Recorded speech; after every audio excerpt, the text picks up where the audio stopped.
A Andressa trouxe o seguinte caso.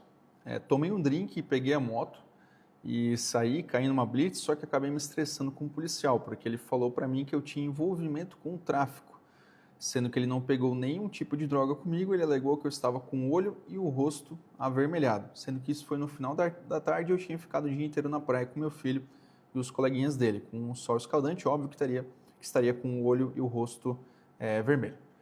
Em relação a essa situação, tá, Andressa, lamento pelo ocorrido, e sobre a parte técnica do direito de trânsito, o que acontece? Você menciona que ele havia parado você numa fiscalização da lei seca. Novamente eu vou olhar aqui a sua dúvida, porque quando eu respondo o comentário, não aparece por inteiro a sua pergunta, tá? Por isso que eu estou olhando aqui para o celular também.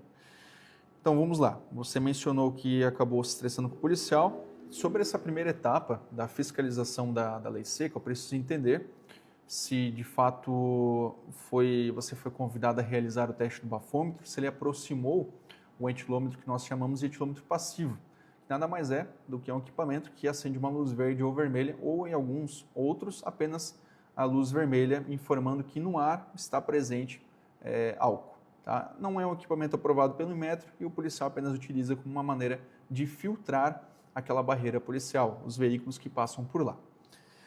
Agora, é importante entender se de fato no local existia o etilômetro, aquele que você assopra um bucal descartável. Por que eu pergunto isso e comento, menciono aqui nesse vídeo?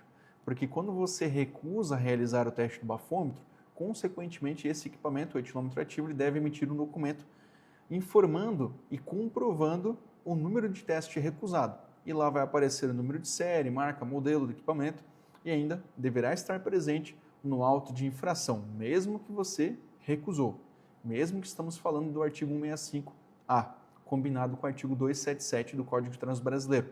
Deve mencionar as características do etilômetro que deve estar presente, ou ao menos deveria estar presente lá na fiscalização de trânsito. Agora, o segundo ponto interessante que você trouxe aqui na pergunta é sobre os olhos avermelhados.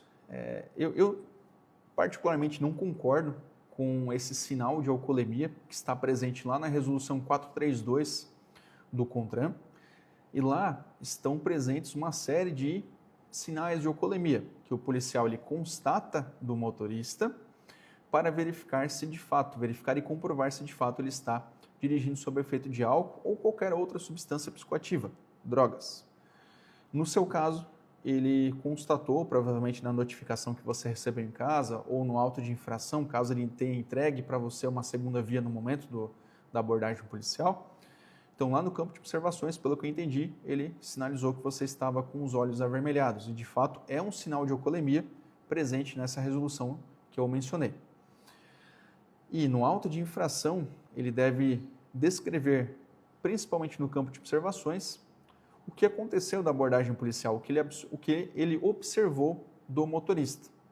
Então, não somente um sinal de alcoolemia, mas ele deve trazer outras informações obrigatórias também, que a gente utiliza, caso essas informações estejam ausentes, na defesa prévia, recurso à JARE, recurso CETRAN ou na ação judicial.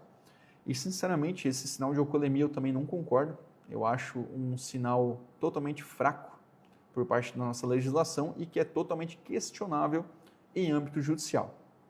Então, se você tivesse me perguntado também nessa sua dúvida, se as chances são altas de evitar essa infração recorrendo apenas de forma administrativa, eu iria afirmar que as chances não são altas, apenas de forma administrativa. Porque de forma administrativa você contestar esse sinal que ele trouxe seria uma defesa fraca, muito frágil.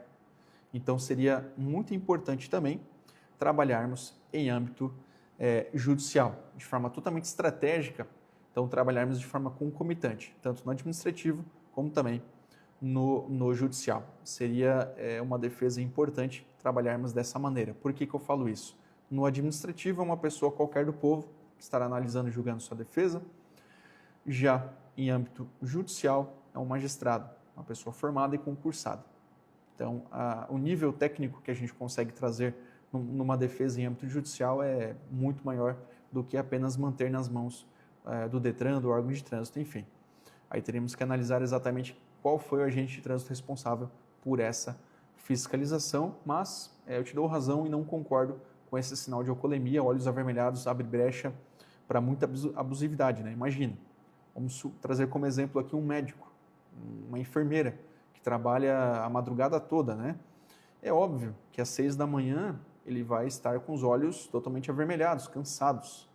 Até mesmo as suas vestes, que é um outro sinal de alcoolemia, vestes desarrumadas, a roupa totalmente bagunçada. Então imagina, é óbvio que o médico vai estar assim, porque ele trabalhou, está extremamente exausto, trabalhou a madrugada toda, às vezes está ali mais de 12 horas naquele hospital. Então é óbvio que os olhos estarão avermelhados. É a mesma situação que você trouxe aqui.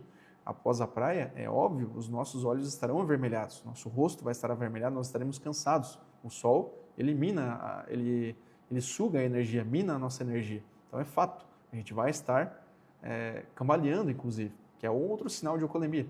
Enfim, tem vários sinais que eu não concordo que a nossa legislação traz nessa resolução e é totalmente questionável em âmbito judicial, que inclusive existem diversos julgados sobre isso, que a gente consegue trabalhar no caso do motorista, que no seu caso também é cabível. Tá? Espero ter auxiliado nessa sua dúvida.